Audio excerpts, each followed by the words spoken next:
et bienvenue à Un peu, beaucoup, passionnément. Aujourd'hui, j'accueille Sam Vigneault. C'est assez difficile de présenter Sam sans rire. J'accueille Sam Vigneault, humoriste et raconteur. C'est quoi la question? Bon. Allez, dites, ça va bien? Oui, ça va bien. Oui. T'es quasiment déstabilisant, mais bon, Non, ben, on va faire avec. t'as un gros aussi. Une petite gorgée, mon chéri. Elle est vraiment bonne, votre eau aussi. T'as dit, je sais pas qui l'a amené, mais elle est extraordinaire. Ah, ça me fait plaisir. Ouais. Ah, c'est donc bien le fun. Toi, t'en bois pas? T'es touchant. Ben, avec plaisir. Non, ben c'est parce que faut pas trop se boire. Donc, shooter d'eau le matin de même, l'eau. Faut faire attention. Ben oui. As-tu paru au montage? On l'a-tu entendu? Sam, ça serait le fun qu'on fasse une entrevue. Ben, j'ai essayé de le faire subtilement, mais des fois, ça marche pas tout le temps. On y va, continue. Tu viens du milieu agricole. Veux-tu même dire?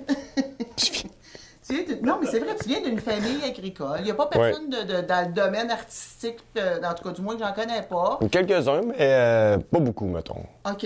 Et c'est quoi qui t'a emmené vers l'humour? Je vois bien que t'es comique, là, mais... Hey, c'est drôle parce que moi, j'étais en 6e année, dans le fond. Quand ça a déclenché en premier, ben, mettons... Je pense que mes parents le savaient depuis que j'étais jeune, mais tu sais, ben moi tout, je tripais, j'étais en 3e, 4e année, je faisais un numéro de Guy Nantel qui faisait Juste pour rire, puis je faisais son numéro, c'est à la galerie chez nous, mon père avait démanché les gardes, fait que ma soeur et ma cousine étaient en bas, puis moi, ben je faisais le numéro de Guy Nantel qui avait un numéro sur un avocat, puis les juges, puis tout ça, puis ça me faisait vraiment rire, fait que je faisais ce numéro-là devant eux autres, ça me faisait... Puis je le faisais à l'école, mais j'étais, tu sais, je devais être en 3e année, 4e peut-être, là. Puis en 6e année, j'avais fait une biographie sur Martin Matt. Oui. Parce qu'il fallait faire un travail genre sur notre artiste préféré. Puis moi, je savais pas qui choisir, j'en avais plein. Mais j'avais fait, Martin Matt venait de sortir son show, tu sais, en 2006, là, 2005-2006, c'était son show Les vraies affaires, quelque chose de même, Histoire vraie. Puis je me souviens plus sur le titre exactement. Puis moi, j'avais trippé parce que mes cousins trippaient là-dessus. Puis là, il faisait toutes les gags de Martin. Il avait été le voir en show. Moi, je trippais. J'avais vu son show à la télévision après ça. Puis là, j'avais entendu quelques petites jokes. J'ai fait, je vais faire une biographie sur Martin Matt. Puis ça avait été comme la piqûre parce que tout ce qu'il décrivait sur lui, puis son passage à l'école de l'humour, puis tout ça, ça m'avait starté bien raide. Puis j'avais dit à mon père le soir, parce que moi, je disais à mon père toute mon primaire, je vais reprendre la ferme. Là. C'était ça mon plan, là, tu sais. Parce que, veux pas, t'es là-dedans. Ben oui. Tu sais, moi, mes étés, on passait ça à la ferme. T'sais, j'allais pas voir mes amis en ville parce que j'étais en campagne. Mes parents, c'était pas quelque chose qu'on faisait aller nous reconduire chez nos amis. Fait qu'on on se quittait en juin, puis on se retrouvait en septembre, t'sais. Fait que je passais mon été à la ferme, puis je grattais les veaux, puis on remonçait de la roche, puis je détestais ça. Je m'inventais que c'est ça que j'allais faire dans la vie, parce que je voyais mon père heureux là-dedans. Mais tu sais, à un moment donné, c'est pas parce que ton père est heureux que tu vas être heureux là-dedans. Puis je me rappelle quand on avait été faire un plan d'intervention, j'étais un petit gars qui était peut-être un peu hyperactif à l'école. Puis j'avais des plans d'intervention aux étapes. On avait 4 étapes dans le temps. Est-ce que je suis surprise? Bon, mais tu sais, c'était pas grave. C'était pas pour un trouble de comportement. J'avais surtout un trouble d'hyperactivité. Puis il fallait des fois me calmer un peu parce que j'avais hâte d'aller à la récréation. Mon père venait à l'école pour se faire dire « Hey, Samuel, il a hâte d'aller à la récréation. Tu sais, il est fun à la récréation, mais dans la classe, des fois, il bouge beaucoup. » Ouais, je disais, ouais, mais là, donnez-y une claque, c'est pas, moi, Christy, là, mais elle a pas tant que ça, mais... Fait que, c'est ça, puis j'avais dit en pleine intervention, j'avais dit, hey, moi, je vais devenir humoriste. Mais mon père, il est là, lui. Hey, lui, tu sais, veux pas, t'as une ferme, puis ton père qui te l'a passé, puis mon arrière-grand-père, Émile, avait aussi une ferme qui a transmis toute sa passion. Oui. Puis là, moi, dans les 5 enfants chez nous, je dis que moi, je vais devenir humoriste. Hey, tu vois, un peu, là, tout le monde dans le bois, tout le monde travaille dans la foresterie, pour forestationnage, je sais pas comment on appelle ça, mais je travaille là-dedans. Shooter d'eau le matin. Anyway, fait que c'est ça, puis mon père était humoriste, puis là, il avait rien dit. Je me rappelle, il avait rien dit. On était en pleine intervention, on était les 4 avec la direction. Puis moi, je dis, humoriste, puis on arrive le soir à la maison, mon père, il dit, viens-moi dans ma chambre, il dit, toi, tu es un humoriste? C'est là, ouais. Hey, moi, j'avais tellement eu de peine pour mon père. J'avais l'impression que lui, il avait de la peine. Tu sais, lui, je sais pas ça en ce moment, je raconte ça ici, là, mais il va l'apprendre avec vous autres à la maison. Mais j'avais l'impression de le trahir, finalement. Ben, j'avais l'impression parce qu'il me rappelle qu'il m'avait genre dit du quoi comme, finalement, tu veux pas prendre la ferme? Ben, tu sais, mon père a tout le temps eu une belle chimie humoristique. Tu sais, mettons, sais, il écrivait pour, mettons, quand j'ai commencé, là, genre 8-9 ans, à organiser des galops, les 6. Oui. Mon père était avec moi, puis tu sais, il m'a épaulé là-dedans tout le temps. Fait que des fois, il m'écrivait, des fois encore, tu sais, même mon oncle. Des fois, mon oncle Martin m'appelle, tu sais, puis on venait de changer l'heure. Puis là, il m'appelle le soir, il était comme 10h et quelques. Il dit, moi, j'ai pas encore. Comment il m'a dit ça? Il dit, moi, j'ai pas encore reculé l'heure, je sais pas trop. Puis il fait une joke avec l'heure, puis il m'appelle juste me dire ça, tu sais. Moi, je réponds au téléphone, il est 10h le soir, là. Là, tu penses qu'il y a quelque chose de sérieux, là? Mais moi, je suis revenu de la job, j'étais en train d'écrire un peu, là. Mon oncle Martin, j'ai dit, ah, ça y est. Mon grand-père est décédé, puis c'est pas mon père qui veut me l'annoncer, il demande à mon mononcle. Fait que là, je réponds, oui, Martin. Oui, il est peut-être dans la marche, je sais pas. Oui, Samuel, juste te dire, moi, j'ai pas encore reculé l'heure, c'est sûr, je m'excuse, je t'appelle tard. Puis là, j'étais là, de quoi tu parles? Puis là, il me dit ça, mais moi, je comprends pas trop. Pourquoi? Tu sais, il est 10h le soir. Fait que là, je fais, il parle plus. Martin, c'est tout ce que t'avais à me dire? Oui. Ben... là, je fais, bon, ben, merci bien gros d'avoir pris le temps. On aurait pu faire ça demain matin, par exemple. Là, on raccroche, puis ça finit là-dessus. Mais c'est drôle, les mononcles, puis la famille, ils m'écrivent, ils m'envoient des jokes. Ça me fait bien rire, puis j'ai bien du fun avec ça. Fait que la ferme, non, ça n'a pas été quelque chose, pour revenir à la question, là. C'est pas un domaine. Ben, tu sais, je vais encore parce que moi, ça me passionne énormément quand même. Puis, tu sais, la vie d'agriculteur en ce moment au Québec, ben, depuis tout le temps. Tu sais, c'est genre. Tu sais, tout évolue dans la vie, sauf les agriculteurs. Le nombre d'heures qu'ils font n'a pas tant diminué. Oui, OK, ceux qui ont des fermes modernes aujourd'hui qui viennent d'être construites, mettons, tu sais, les robots et tout ça. Mais encore là, eux autres, si t'es pas là dans une ferme, là, ça... 7 jours sur 7, malgré toutes les inventions. Ouais, ton père décède, ton enfant décède ou whatever, c'est Noël pour... Je m'excuse, moi, si je vais pas tirer les vaches le matin ou si je vais pas m'en occuper de l'alarme qui sonne sur le robot, le fonctionnement de la ferme ne fonctionnera pas. Tu comprends? Fait que si t'es pas là, ça, c'est un mode de vie, là. Tu sais, moi, dans l'humour, c'est un mode de vie. Hier, j'étais à Joliette. Avant-hier, j'étais à Québec. La semaine prochaine, demain, j'étais à Thetford. Le samedi, j'étais à Dolbeau. La semaine prochaine, je fais Val-d'Or. Le lendemain, je fais Chicoutimi. C'est un mode qui est fucké aussi. Mais l'agriculture, c'est encore pire, là. Genre, tu sais, puis en plus, pour ajouter à ça, les autres ont dit, on va se pogner une sucrerie. Tu sais, pour aider dans le temps des sucres un peu à pas dormir pendant 3 semaines, 1 mois. Fait qu'ils autres, ils s'entraident là-dedans, puis ils s'entraident à pas dormir, tu sais. C'est une manière de se remonter, ça. Puis toi, ben, t'as changé de domaine, mais tu t'entraînes à pas trop dormir non plus. Mais tu sais, mais moi, j'étais comme un peu habitué à ça, là. Oui. Tu sais, moi, j'allais veiller, je me rappelle, là, quand je travaillais sur la ferme, parce qu'à un moment donné, il fallait que je travaille, puis ce que j'avais de plus proche de moi, c'était la ferme. Oui. Fait que moi, au début, je travaillais sur la ferme, tu sais, j'aimais pas ça, mais le matin, à 5h15, il fallait que je sois là. Mais tu sais, le samedi soir, moi, j'allais veiller avec mes chums, là. Elle m'appelle, je revenais à 4h30 le matin. Je me couchais sur la chaise berçante chez nous, avec mon petit café du Tim Hortons, parce que le Tim Hortons était ouvert 24 heures. J'allais chez Tim, me ramasser un café, m'en allais m'asseoir un café. Moi. Non, mais c'est du vent à 45 minutes. Mon père passait, me brassait un peu. Il faut aller faire le train, tu sais. On allait faire le train. Fait que t'es habitué de pas dormir. Ça t'a drillé. Ben, moi, j'étais habitué, c'est que dans l'industrie, le monde fait comme, je comprends pas comment Vigneault fait. Il y en a plein qui font comme, comment tu fais pour être autant en forme? Sam, on revient de Rimouski, toi, t'es sur la route, mon gars, je suis de bonne humeur. Là, t'es heureux dans ce que tu fais. Ah, moi, j'en mange, justifie. Juste la route, là, c'est capoté, là. Juste ça, moi, je vois du pays, puis je fais ce que j'aime, je fais rire le monde, je monte sur la scène avec mon accordéon, puis en vrai, on a du fun en tabarouette, là. Le port d'épogne en crime, là. Fait que dans le fond, le fait d'avoir envie d'être humoriste, c'est venu en regardant d'autres émissions. Puis, mais comment qu'on réalise ça? Là, on a beau vouloir devenir humoriste, on a beau vouloir être raconteur, mais toujours est-il qu'il faut toujours bien avoir un public. Puis, à partir de la base, tu as commencé ça comment? Passe. Je passe la question. Excuse. Sam, j'aimerais avoir une réponse, s'il te plaît. On est là pour ça. Ouvre la valise. Tu sais, le gars, oui. Ah oui, tu répétais la question, je suis TDA, j'ai rien écouté. Je t'ai demandé comment on devenait humoriste. Tu sais, t'as OK, ouais. Ouais, OK, je pars. Comment on part dans la vie? Tu sais, t'as-tu fait l'École nationale de l'humour? Tabarouette, ça fait déjà 9 minutes. OK. Oui, c'est ça. Moi, j'ai pas fait l'École de l'humour parce que c'est un parcours qui est... Je pense que pour devenir humoriste...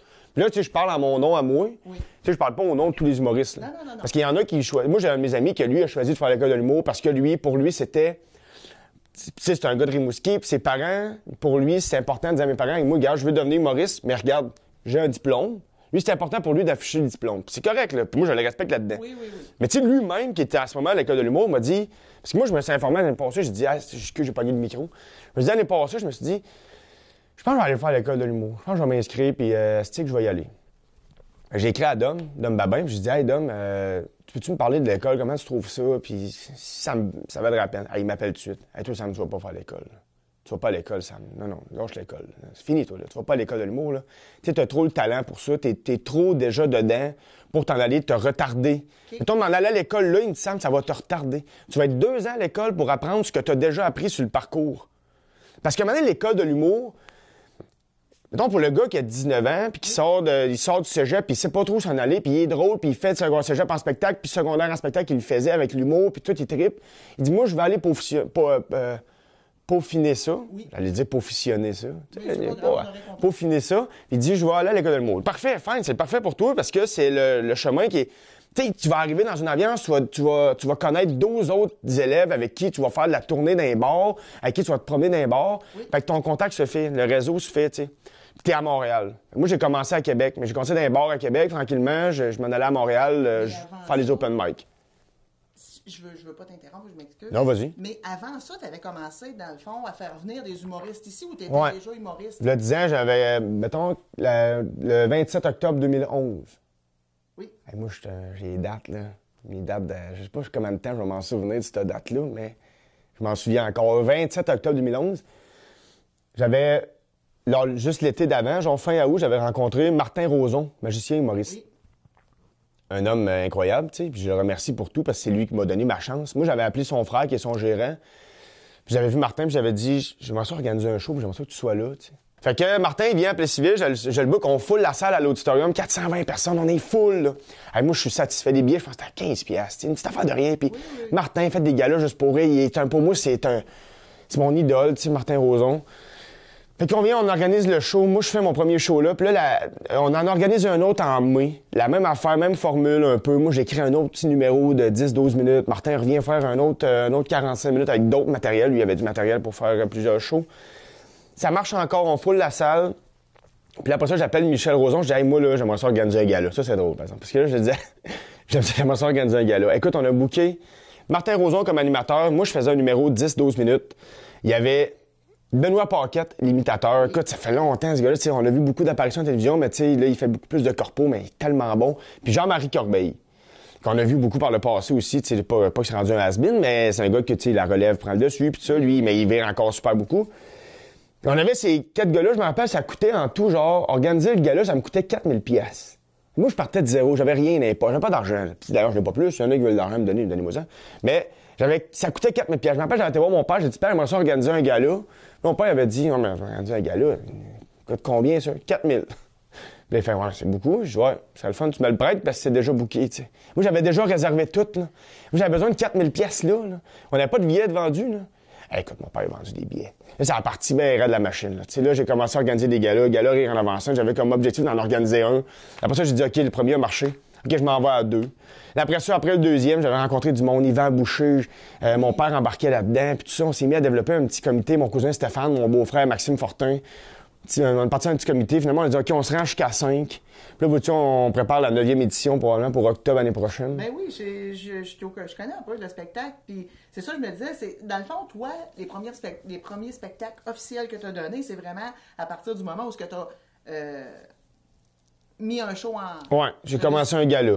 Un gala dans le coin de pays. Puis tu sais, ça a bien vieilli, ce gala-là. Le monde, tu sais, les gens viennent, puis ils m'en parlent à côté, puis ils ont hâte de revenir parce que, tu sais, j'ai eu Mario Jean, j'ai eu Dominique Paquette, j'ai eu Stéphane Fallu, Étienne Dano, Alex Roof, François Massicotte, Olivier Martin. Il y a eu du monde, tu sais, Guillaume Wagner, ils sont tous venus. Tu sais, c'est quand même des... Tu sais, t'as ça à Plessisville, c'est quand même...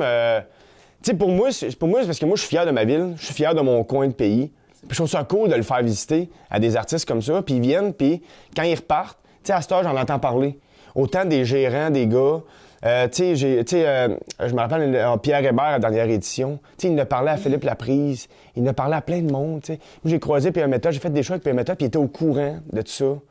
Tu sais, c'est cool parce que, un moment donné, pour faire du booking, ça devient moins compliqué. Ben oui, puis quand t'as fait un nom. Exactement. Puis tu sais, on a un beau nom. à Plessisville sur notre gala. Puis, tu sais, pas juste moi, tu sais, il y a comme la soirée des Richelieu ont un beau nom aussi. Tu sais, il y a le hockey qui font venir un gros nom à chaque année. Oui, oui. Tu sais, les autres ici, on a un beau nom. Les artistes aiment ça venir à Plessisville. C'est cool. Ça sort du commun. Puis on est tout le temps... Tu sais, quand on est une petite région de même, puis qu'on reçoit un gros nom, on est tout le temps très... On veut organiser ça le plus beau pour la personne. Puis ça, c'est ça qui rend ça beau. Parce que l'artiste, il vient, puis il a l'impression d'être reçu comme si...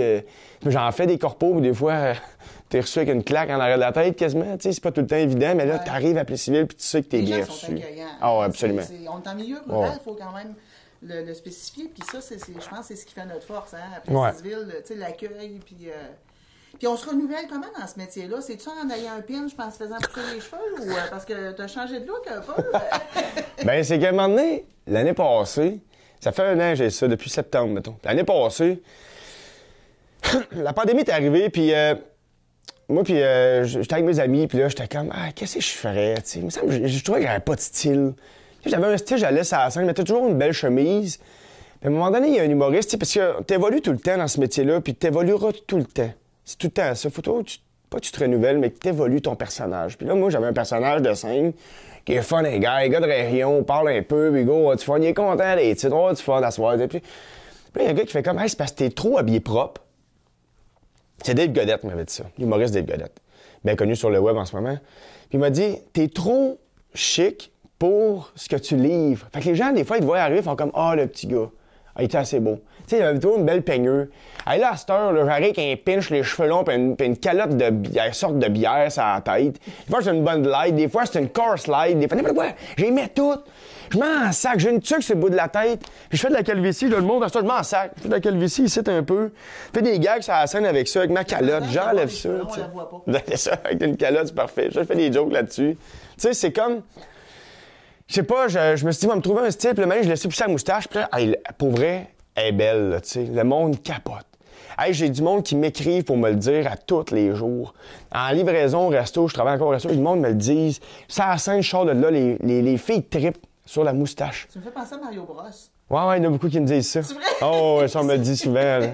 On m'a dit, alors loin, t'aurais dû te déguiser en ça. Mais alors loin, j'étais déguisé en policier, shérif des années 80, toujours chose avec un pinche, les grosses lunettes. Elle faisait fureur. Mais non, la moustache, puis ça marche. Parce que j'arrive sur la scène, puis tu sais, tu veux pas un gars de même qui arrive, tu sais, mardi à Québec, j'animais, puis j'animais une soirée, puis il y a un gars après ça, de la microbrasserie Moulin et 7, qui vient me voir, puis il était dans la salle parce qu'il était en congrès, puis il était venu voir le show. Puis il y a une soirée du mois là-bas, puis il me dit, Sam, j'aimerais ça que tu viennes. Il dit, moi, je t'ai trouvé tellement drôle parce qu'il dit, tu t'en venais sur la scène, puis je riais. Il dit, tu me fais rire parce que tu juste ta face. Puis ça vient de la moustache, puis le casting que j'offre, puis j'arrive sur la scène avec le gros cheese. Bonsoir, bien content d'aller ici, on va du fun, on va avoir du fun avec l'accordéon. C'est drôle, c'est niaiseux. Ça fait région, puis ça apporte de quoi à mon personnage que j'aime beaucoup. Ben moi, je pense que ce qui fait ta force, c'est un compliment, c'est ta simplicité. Je sais pas ce que ça veut dire. Bon, ben... Samuel. Tu trouves ça drôle? L'équipe est crampée. J'allais me reprendre de l'eau pour digérer ça, sacrableu. Ça serait le fun, Samuel, que tu reviennes, parce que je me sens seul. Bon, j'allais chercher de l'eau, OK. Parce que ça, si tu bois ça trop vite, t'en as plus. 20 minutes et tabarnache! Ça passe trop vite, des entrevues. Hein. Sam.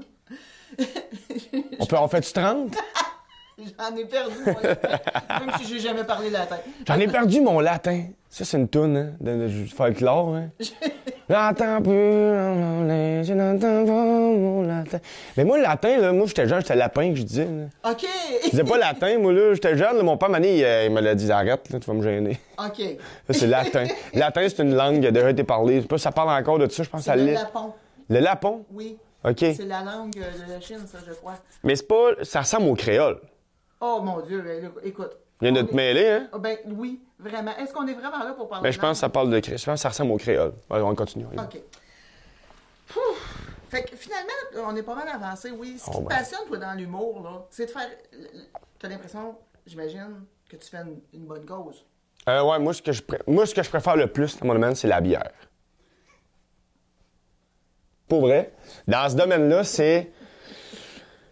je cherche, j'aime ça faire le jeu, j'ai plein d'idées de dire des niaiseries, mais il faut que j'arrête parce que ça fait 20 minutes. Mais ce que j'aime le plus, Pour vrai, c'est qu'on fait de la route, j'en mange à côté. Tu sais, moi, aller dans le bas du fleuve, là, je pense, les gens au Québec n'ont pas été assez souvent dans le bas du fleuve pour comprendre la beauté du bas du fleuve. Tu t'en vas à Rimouski, là, une sacre bleue de belle ville. Moi, je fais des shows dans ce coin-là. Les gens sont le fun, là, sont contents, là. Genre, puis le fleuve qui est à côté, puis plus tu t'en vas, plus le fleuve grandit. J'étais allé en Gaspésie, là, je m'en vais à Val-d'Or, j'étais allé dans le Saguenay, là, je m'en vais dans le coin de l'Abitibi, puis tout ça, tu sais, je me promène partout, en Estrie, tu sais, je vois le pays au Québec.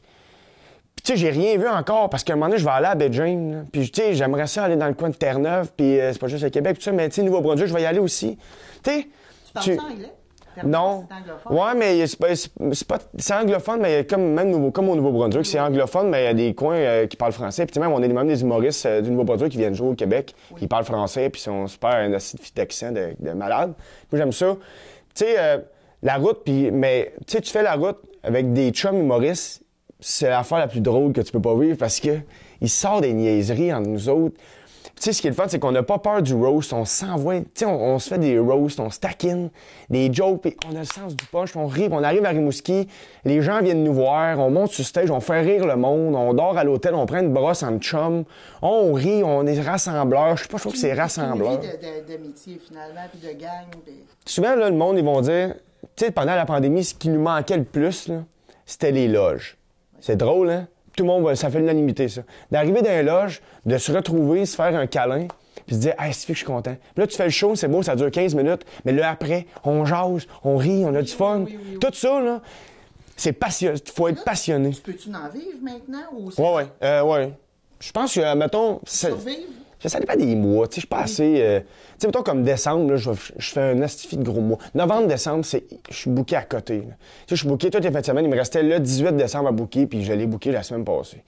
Je suis over tous les jours. Je travaille au resto en plus, le midi, tu sais. Fait que je me book à côté, mais je pourrais probablement en vivre, mais j'ai encore du temps libre pour aller travailler au resto. Fait que oui, je peux en vivre, mais dans 2 ans, je pourrais en vivre, mais genre en faisant que ça. Moi, si j'ai des temps libres dans ma journée, j'angoisse chez nous, je prends des bains puis ça me tente plus. Tu comprends? Fait que là, je me mets à paniquer. Fait que tu sais, d'aller au resto, moi, là, ça change le cerveau. Puis je vois des clients, puis le monde m'en parle, puis ça me fait runner. Ça te donne des idées. Oui, je le sais, j'ai vu un peu... On s'est proche, je mangeais un coup de skate, là, pas longtemps. OK. Ouais. Il y a un gars qui était pas content de son dernier club qu'il avait eu avant, puis il était sur une drogue. Moi, j'arrive, j'ai 4 boîtes dans les mains de poulet, tu sais. Là, je suis là, je débarque du char, là, il me fait « Toi, le livreur de fusée? » J'étais en char fusée, j'étais habillé en fusée, tu sais. D'après moi, je livre pas pour un autre resto, mais tu sais, c'est pas grave. Là, je fais comme « Ouais, c'est moi qui livre le fusée. » Là, je fais des petits jokes de « Une fusée, tu sais. » Tac. Mais là, le gars, il est comme « Dégueulasse, vos clubs. » Je fais « Oh, je sais pas pourquoi tu me dis... » C'est pas moi qui le fais, ton club, de toute façon, tu sais. Là, il commence à « Dégueulasse, vos clubs, la viande était brune. » Ben oui, c'est sûr, on met de la viande brune dedans. On met de la viande blanche, c'est un extra. Là, il commence à crier, puis son skate des mains. Puis là, il me regarde, puis il fait fuck off. Puis il s'avance, puis il fait des gestes. Il fait ça avec son skate, il les yeux, je te jure, là. C'est un démon, là. Il n'y a plus rien dans ses yeux. Ses yeux sont blancs. Le gars, il me regarde, moi, il n'y a plus rien. Il est pas... Tu sais, des fois, on a des pupilles, on se dilatait. Il était parti, les pupilles, lui. Il n'avait plus, là. C'était blanc. Le gars, là, il est fâché. Là, moi, j'ai mes 4 boîtes, lui, un skate, tu sais, tu veux te défendre comment, là? Ben, je pars à la course de reculons. J'embarque dans le char, je m'en vais au resto, écoute, j'ai la patate qui pompe. Hey, il y a un coup de skate d'en face, là. Moi, sérieux, là. Je tombe à terre, là. C'est sûr, je suis faible, moi, là. Hey, là, j'arrive au resto, là, la fille, elle rappelle. La fille qui se faisait livrer dans le même bloc appartement plus, elle l'appelle. Lui, c'est son coloc. Elle rappelle au resto. Moi, je dis non, je retourne pas là, madame. Je retourne, vous venez le chercher, je retourne pas là, là. Puis vous avez 5 minutes pour venir le chercher parce qu'on ferme dans 5 minutes. Sinon, moi, je mets ça dans le réchaud, puis il y en a à chercher une main dans la stick de lunch. Fait que là, le gars, en tout cas, finalement, je suis retourné dans le parking. Hey, j'avais la chienne. Pour vrai, tu passes une mauvaise soirée avec ça, là. Ben oui. Là, je le croise, ce gars-là, en plus, là. Je le recroise à la police civile, là. Il me fait peur, Stifi. Il me fait peur, je suis traumatisé. Pas des femmes. Il va écouter l'émission. Oublie ça, il est à la drogue, lui. M'en sac, il l'écoutera. M'en fous de lui. C'est un lettre. OK, Sam. Là, j'en ai. Je suis comme. J'ai de la rage envers lui, tabarouette. Ben oui, on ressent ça. On est. Sais-tu que Samuel, on est en train de dépasser le temps? Ouais, mais c'est pas grave, ça vous ferait un montage, je prendrai meilleur bout. Pour faire 1 heure. On pourrait continuer pour dire on va le faire en 2 émissions.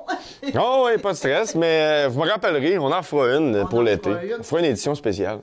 Ben, écoute, Sam, ça a été super agréable de te rencontrer. On se connaît depuis longtemps, mais c'est toujours un plaisir de te recevoir. Ben, ça me fait plaisir, j'aime ça. Moi, c'est mon petit coin de pays ici, puis bien sûr. Super. J'étais excité. À matin. À matin. On reprend ça, Sam. Tout le matin, je me lève excité. Moi, le matin, là, à tout le matin, sans exception. Excité de pisse, man. Je sais pas si Ginette et Monique vont aimer ça, de dire que Sam. Mais ils savent, là. Mais ça, parce que les chums, ils sont plus excités le matin, eux autres, à rage, là. Mais moi, je garderais ça au montage. Moi, pas pour me vanter, mais c'est drôle, ça. Oui. Je l'ai pas dit avec des mots. Non. Tu sais, je l'ai dit. Très bien dit. Ben oui! Oui. Tabarouette!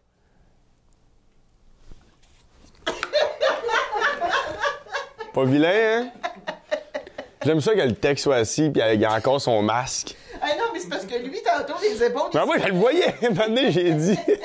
Les caméras shakaient. Lui, était... Tabarouette. Hey, ben, je suis content, puis rappelez-moi. Mais, tu sais, on peut en faire plus long, puis vous prenez... Ben, c'est parce que tout doit être bon dans ce que j'ai dit. Ça va, c'est tellement... Moi, je suis tellement bon. Je suis tellement drôle. Est-ce que tu as envie de faire un Martin Matt de toi, non? Non, mais moi, j'ai un personnage de même. Un peu... pas... Je suis... On sait que c'est du deuxième degré. Mais Martin Matt aussi, mais non... moi, j'arrive sur la scène, je dis, hey, je suis tellement beau. Hein? Gros des affaires, gros, une moustache, tout chien. Martin Matt, il est plus dans le ventor différemment. Oui. C'est pas... Mais tu sais, ça reste mon idole. Fait que c'est sûr que quand t'es humoriste, à un moment donné, tu vas tout le temps chercher. T'es toujours. Puis maintenant, je suis sur scène, je ressemble fuck all à Martin Matt. Mais c'est déjà arrivé quand je commençais dans les premières années, tu sais, dans mes premiers galas, que des fois, il y avait des côtés. Parce que c'est sûr, c'est mon idole. Tu sais, quand tu commences, c'est comme un musicien qui commence à jouer de la musique va aller vers ce qui triple le plus, son idole. Qui va ressembler à ce qu'il veut faire. Moi, en musique, quand j'ai commencé, c'est vraiment là, Roxane Bruno et les deux frères. Puis si je faisais de la télévision... Moi, ce que j'aime écouter le plus dans ma vie, là, c'est Pee-wee 3D, le film, puis Les Vies de bestioles. Ça a été vraiment un plaisir de te rencontrer. Je m'excuse de rire en Non, c'est bien. Mais non, probablement que c'est un compliment parce que si je riais pas, tu serais peut-être plus triste. C'est un plaisir de t'accueillir. Puis honnêtement, j'espère qu'on va te revoir. Puis je te souhaite vraiment une belle carrière. Ben merci, ça fait plaisir d'être venu voir ici. On se reparle pour la prochaine. On reprend ça. Yes! Au revoir.